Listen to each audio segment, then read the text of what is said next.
Hello दोस्तों, मेरे channel सुख समृद्धि उपाय में आपका हार्दिक स्वागत है। दोस्तों, पूर्णिमा का ऐसा दिन होता है जो माँ लक्ष्मी को समर्पित होता है। अगर हम दीप दान करते हैं इस विशेष दिन में तो हमें बहुत ही ज़्यादा फल मिलता है। 365 बत्ती मैं आपको बताऊंगी किस तरह से आपको जलानी है जिससे आपको पूरी साल का फल मिलता है। दोस्तों, आप कहीं भी दीपदान कर सकते हैं, किसी भी मंदिर में, किसी भी जगह आप दीपदान कर सकते हैं, क्योंकि दीपदान करने से बहुत लाभ होते हैं। दोस्तों, अकाल मृत्यु से बचने के लिए दीपदान करे जाते हैं। अपनी मृतकों की सद्गति के लिए भी दीपदान करे जाते हैं। लक्ष्मी माता और भगवान विष्णु को प्रसन्न करने के लिए भी दीपदान करे जाते हैं। यम, शनि, राहु, केतु के बुरे प्रभाव से बचने के लिए भी दीपदान करे जाते हैं।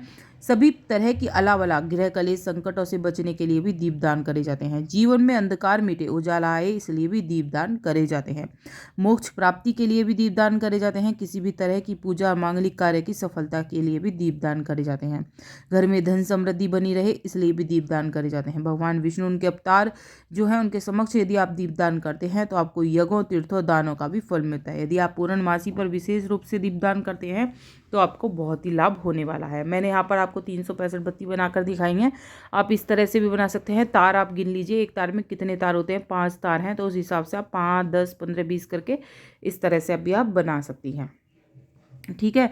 उसकी मेरे पे पूरे चैनल पे फुल वीडियो है, आपको कैसे कैसे बनानी है। अगर आपको 365 बत्ती नहीं आई है तो मैंने डिटेल में ये वीडियो डाल रखी है अपने चैनल पे। आप मुझे कमेंट में कर देना, मैं आपको सेंड कर दूँगी।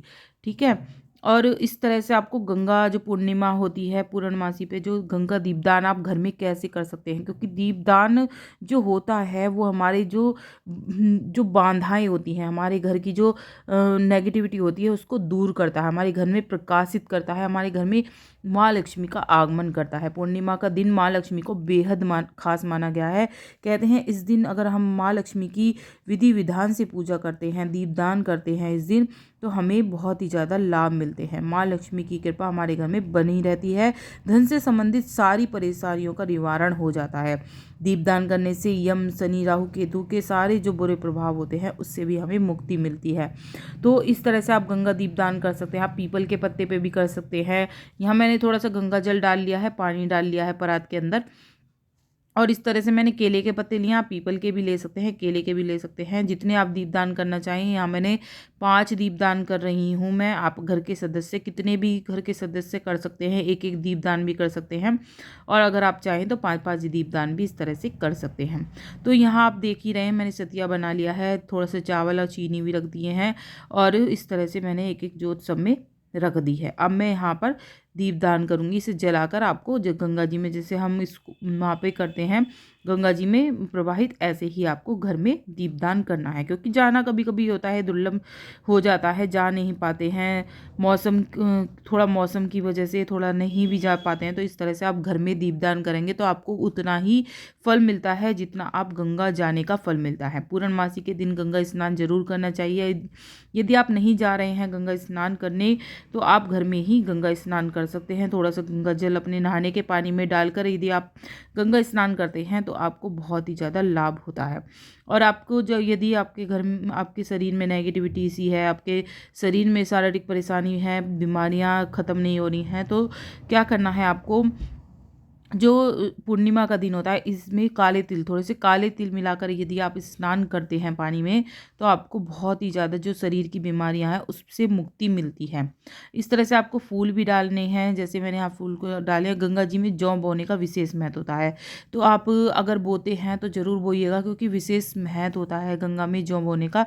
तो यहाँ मैंने थोड़े से जौ भी बोए हैं गंगा जी में, और इस तरह से आपको गंगा जी की पूजा करनी है। जैसे मैंने यहाँ विधि विधान से आपको गंगा जी के अंदर सबसे पहले जल प्रवाहित करने से पहले मैंने यहाँ पहले चावल डाले थे, थोड़ा सा रोली डाली थी, थोड़ा से चीनी डाली थी। इस तरह से पहले डालना है, फिर बाद में आपको दीपदान करने हैं।